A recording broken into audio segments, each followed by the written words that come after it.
took so long to change the battery, I don't remember what my last word was, so that's done. See, incense. Yeah, incense. A million years ago. I don't know where James bought them, but I know you've met James. I haven't seen him in years, but anyways. I hope he's all right. Me too. Yeah, he's. I know our last. Crazy. Yeah, our last meeting wasn't But the sweet. best, but I'd still like to see him again because he's a friend. And anyways. Maybe he doesn't know that. Well, You don't know how if to he get a sees this hold of him. video. You don't know how to get a hold of him, do you? No clue. He's somewhere in DC or Alberta or I don't know. He could have went the other direction too. Sometimes people turn up 20 years later and it's better. Yeah, he doesn't want. Did you want some more? He doesn't want certain people to Do you find him. need the screen? Maybe, yeah. Anyways, about a million years ago, he found these matches. But they were incense matches. Yes, I've had them. Each stick, one was I frankincense. used to use them in the restaurant. One was myrrh. We had frankincense and myrrh, and he bought them somewhere. And I remember we would sit around and I've had them. we'd smoke too much weed, and They're we get called these incense we match. get these matches out, and he'd be like frankincense, and he'd be like that one, myrrh, like that one. And I can't remember which one was our favorite, but we burnt that one fast. Like it was like, oh, we got no more of whichever one. It was either the You can frankincense still or buy the 'em. myrrh. It was the frankincense that was our favorite. It's called the incense match. You can still find gold them. foil covered. You can still find them at the head shops. That's probably where he got them. Yep. And they're not as popular. Like used to be, you'd sit in a restaurant and 3 or 4 out of your group would be smoking. Like one person in a restaurant could turn the air blue, so you fought back with an incense match. Oh. You know, and it's like, well, I may not be smoking. Well, you know, and anyways, it was okay. You just put an incense match in the, and it made the smell nice and it was pretty, and you could light incense in a restaurant in those days. You couldn't have put a cone of incense out. The waitress would have said something. Put a match in the ashtray. They didn't last long. They didn't burn for very long. You got about 5 minutes out of them. Mm-hmm. Yeah, they didn't. Oh, a seed. I'll grow watermelon in my tummy. Excuse me. That's the watermelon. Watermelon belch. No, it's growing. That's the Oh. watermelon growing. It makes burping noises. Yeah. So, let's put some sandalwood on there. Because it burns even when the coal is really poor. You can actually set fire to the wood. 'Cause it's sawdust. I bet you could buy sandalwood at an exotic lumberyard. There's places in town that sell exotic woods. I bet you could buy sandalwood. It would cost you a pretty penny. You know, if you buy enough for a pipe, it'd probably cost you $50. I love sandalwood too. That is so amazing. It's a beautiful summer scent because it really Yeah. marries well with the scent of sweat and overwhelms the sweat smell. Myrrh is good for mold. You mean I could burn that at work and not smell Aaron's smell? Sorry, Yeah, Aaron. yeah. But your sweaty The pits Mankey, get to me the sometimes. the Mankey B.O. Yes. Not She's one of my burn it, favorite get the oil. coworkers, but she's got a pit odor, and Get the that's oil just how it goes. and put a significant portion of the oil on your shirt or under your shirt so that it comes up on your nose and it will cover the smell of sweat.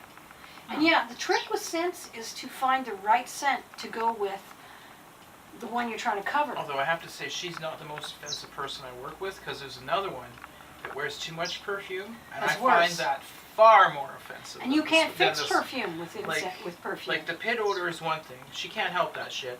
But the perfume odor, she You can sure help she that can't shit. help She that can. shit? Oh no, she bathes. She's not a dirty person. Her hair always looks washed. She's always in clean clothes. So she doesn't. chooses not to use any kind of She- deodorant, or I think so, and she rides her bike to work every day, and she works up a sweat. See, I went and 15 she's years without using just wants- deodorant, and I didn't stink because not I everybody. monitored that shit, went into the bathroom and gave my Right. pits a soap and water wash. Yeah, I suppose know? she could, but then She she'd could be in make the an bathroom effort. all day, washing Probably out her not. pits. No. I'd have to do it, I'd do it on a bathroom break like twice on a hot day. Because when it's like really fresh, it's fine. It's when it gets stale that it's like, oh my God, what's that stink? Yeah. But yeah, so sandalwood for BO, frankincense for putrefaction, with putrid smells, and myrrh for mold, must, and damp smells.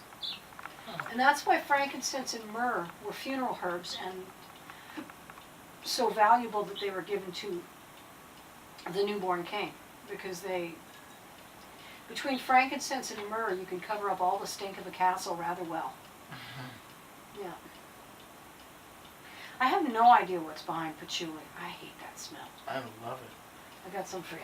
I honestly love it. That is my favorite. I don't even know why I have patchouli. I think I might have not read the box right, or maybe it's empty. Oh, for crying out loud, I don't have patchouli. I have a patchouli box full of these things that I've been missing. Now, here is a really unique thing you can only buy everywhere else in the world, but not in North America, and I don't know why. Certainly not in Saskatchewan. It's called Armenian paper. Oh yeah, you've burnt this before. And Armenian paper is sold as a room purification, and maybe the farm companies have got their noses out of joint over it. But it comes ready to be folded in threes with like serrated. You fold it in threes.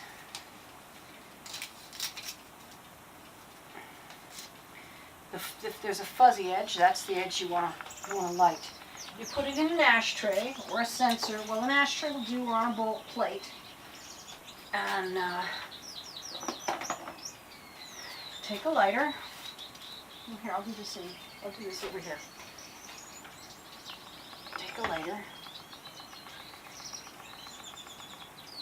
And you set light to one end of it, or the whole end. Just kind of get it started. Blow it out, and it will rapidly smolder down.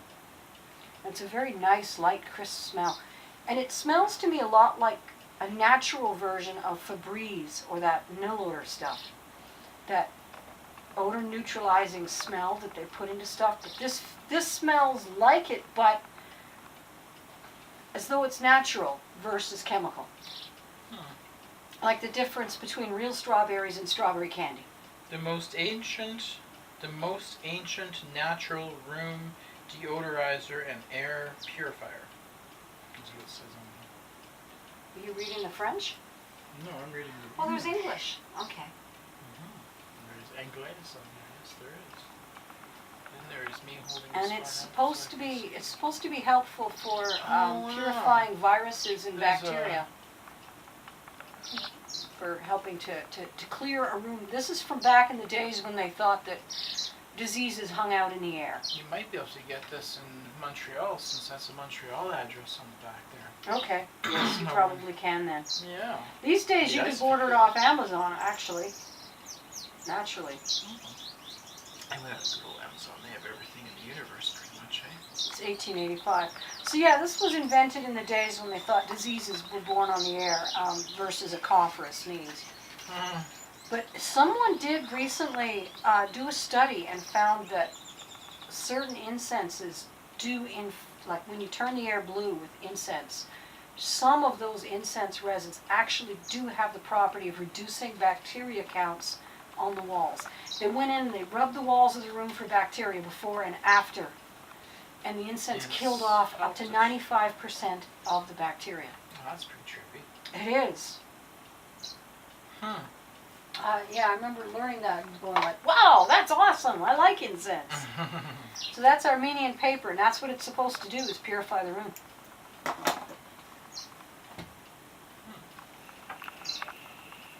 I saw the funniest video on the RTR. Someone was doing a tour of someone's camping setup, and they were zeroing in on something that was on the table. Next to the thing they were zeroing in was a very distinctive pipe. It was not a tobacco pipe. And the owner of the pipe quickly grabs it and says, oh, we don't really need to display this goofy stuff. And the person making the video is, nobody cares anymore. I was like, yes we do. We want to know it's okay. There. Now that ash is ready for the compost. Ash is good fertilizer. Put it in your plant pots. I do. Every time I tap my pipe, it goes to my plants. You don't smoke a pipe.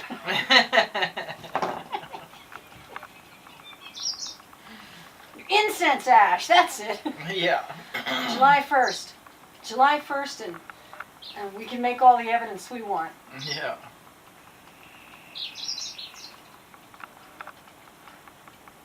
I just love that hypercube. I think it's in view of the camera too. This is a really wide view now. I set it up. It should get both of us this far apart and most of the kitchen. I put it way up on a shelf. High up there. You're way up there, you know. You probably feel like you're way up there. Do you have that fly on the wall feeling with your bird's eye view? That's exactly the point of view, a fly on the wall. That's about where a fly would be sitting to observe the conversation. So instead of kitchen chats, I could be calling it fly on the wall. Did you hear the news about YouTube's monetization program? They are bringing in new rules effective February 1st.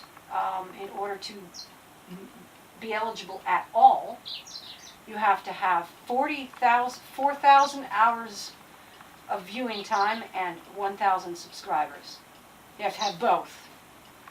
So, you know, if you don't have 1,000 subscribers like me, then because I had one video that got millions of views, and that put me in a situation where I was allowed to monetize. But it was all off one video that wasn't even mine. It was a Budweiser commercial. So now I got the message on my YouTube that I'm going to be ineligible for monetization. But I demonetized everything anyway in protest for all of the monetization BS that's been going on. I said, you know, I'm not putting ads on my videos at all if that's the way you guys are going to act. I'm not making any money. And apparently, if I had been patient, eventually that money would have actually added up to $100 and they'd have sent it to me. What, 10 years from now? So these days, if you want to make money, it's not through YouTube. It might be through a Patreon account or a GoFundMe account, which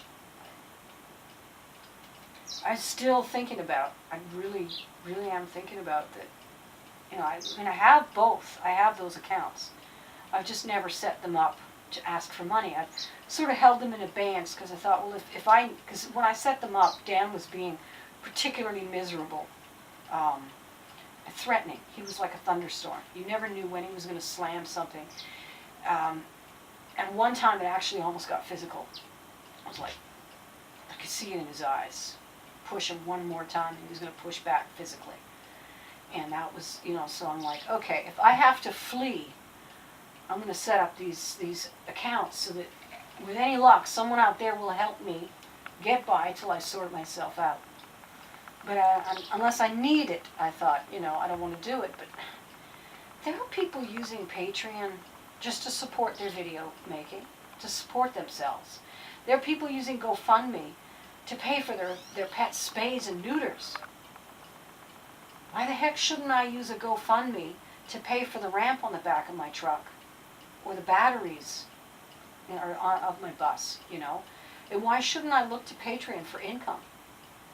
And I don't know yet. I'm still asking that question. I know a friend that was using GoFundMe to get to a concert. He wanted to raise gas money to get to a concert. Exactly. Yeah. That's not what you call a worthy cause. If it's okay for people to use it for unworthy causes, then maybe I shouldn't be judging my cause as whether or not it's worthy. I just stick it up there and find out. Yeah. Then I have to go up against my fears of how I'll feel if nobody donates. I have to work through that first as well. I'm you know. Oh, that's you. Trippy. Yeah. That's your ringtone? That's the one for my mom. Sorry, but yes, I'm ignoring my mom. You should pick something softer. Well, you need to know she's calling, I guess. Yeah, that, and I've ruined several other ringtones trying that. I've always given her a special ringtone. Because of the PTSD. And every time she phones me, it's something. It's something. Like, it's traumatic. It is. For her, it is. And for you. Well, it is, because she's like... She's a drama queen. That she is. Right now she has a cold. So every phone call starts out with, I've still got this cold. Okay. What if you say, hi Mom, do you still have that cold? What would she do? I don't know. Well, she has dementia so bad, and half the time if you try to actually Interact with her on and she's off, asked me questions and I've answered them, and she's like, unless I just give her a yes or no answer, she has no clue what I've just said. It all just bounces off and is not registered at all. Like, yeah. There's Her brain is very sick. It's too bad you can't record the phone calls and then put together a blog. A blog of my mom complaining about Well, it. there's somebody on Instagram that she's taking a break now, but Oh, my dear mom. she did a years-long photo essay job where she would explain what it was like to live with her screwed up mother, and it was called "You Have Nothing to Worry About." And her mother was one of these high maintenance women that made everything look upper middle class perfect, while making hell for everybody in her life. You know, her daughter especially. Her daughter took the brunt of it, and now is expected, as mom's alcoholism becomes major and she spends a lot of time going through clinics and rehabs and nut houses. The daughter is the only support she's got. After years of abusing her, now she's relying on her for support. And so as a way of purging herself, because mom isn't on the internet and mom's never going to get the impact from it, she's been putting her mother out there to get that emotional support back. It's like, geez, you put up with that. Wow. You know, speaking her story. You could do the same thing. Because it's not going to hurt your mother. I have put up with years of abuse from this person. It can't hurt her anyway. Oh. You know, never mind the guilt. She's not online. She's devolving. She's reaching a point where she wouldn't be able to understand if she saw it. She wouldn't remember it the next day. Now, she's not on the internet, is she? No, she's not Instagramming or blogging or YouTubing. In your case, probably a written blog. Maybe photographs with it. That would be an interesting thing. And one of the beautiful things about a blog is mine, for instance, mine is public, but I haven't shared it with anybody. I haven't told anybody the name of it. I haven't told anybody that I've mentioned that it exists. That's it.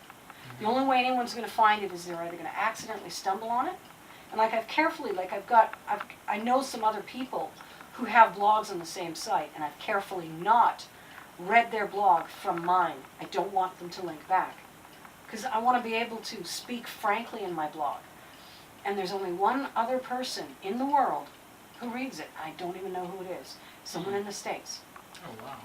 And I haven't updated it since I started vlogging, because the vlogging is getting it out of my system, and because for a large part that blog had more to do with some place where I could get out my most negativity. But I was so very negative before the surgery and the cancer diagnosis. I needed to get it off my chest. And I learned that if I went to people telling them how bad I felt, the only result was going to be that they were going to stop listening to me. They were going to stop coming. They wouldn't want me around. They weren't going to fix anything. They didn't know how to comfort me. I was not comfortable. And they'd give up. So I had to have a place to do my whining. So I put it on a blog. And I made it public so I felt like someone might read it. But I didn't tell anybody so that I'd have my privacy.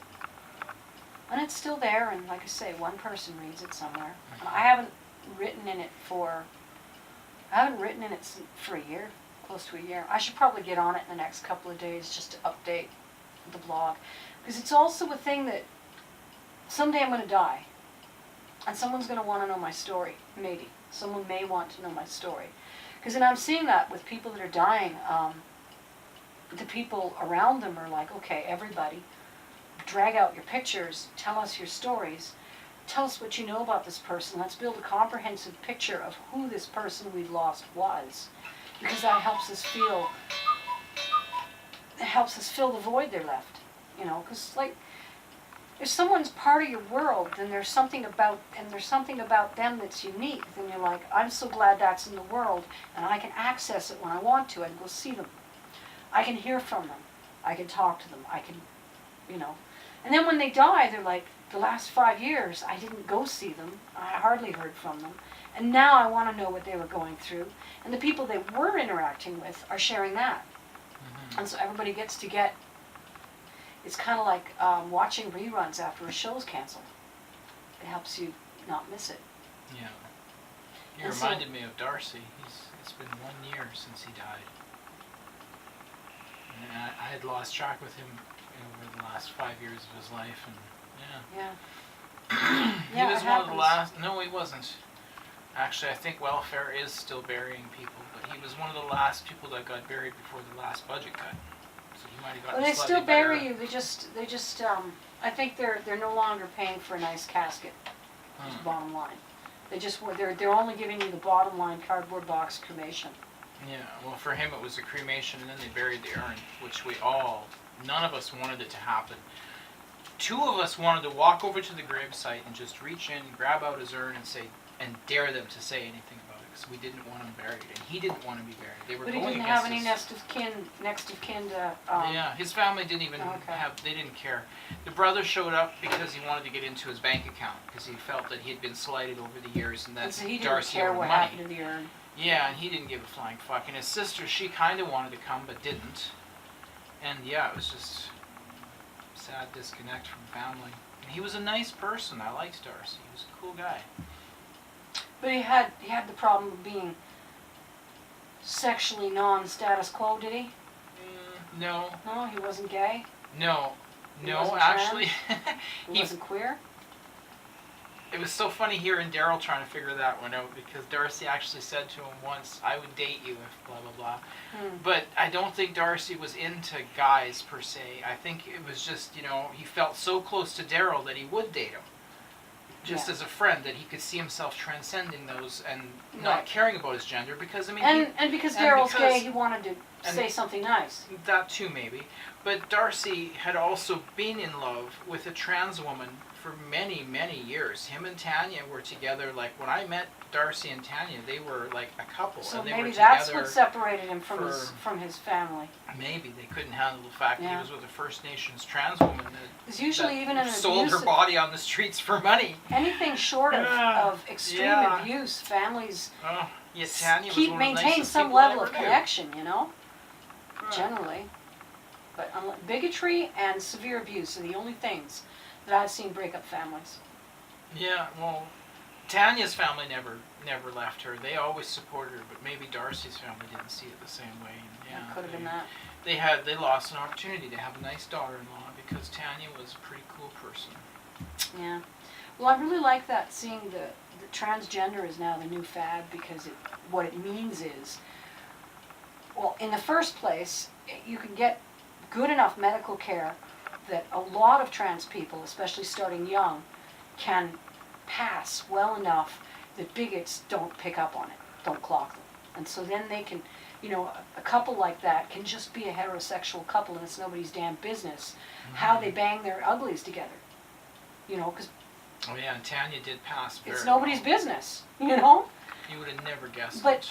But in the event that, Even the day I saw her the junk, commu- I you couldn't know, believe I was seeing like it. you're like, I'm showing you my baby pictures, gee, you looked awful lot like a boy, kind of thing. Yeah. It would be, well, yeah, it's because I'm transgender. Oh, I know what that is.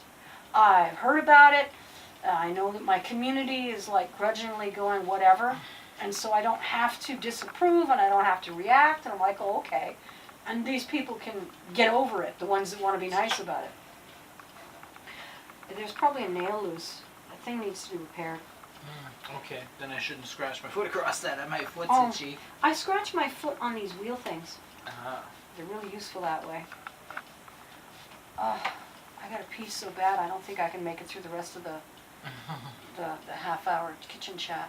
I'm trying hard, but it's getting uncomfortable. I understand that feeling. I don't want to pause it and come back. But I fear I'm going to. No, I'm not going to be able to hold it if I cough too hard. That's it. We're going to put an end to the kitchen chat here. And I'll just split both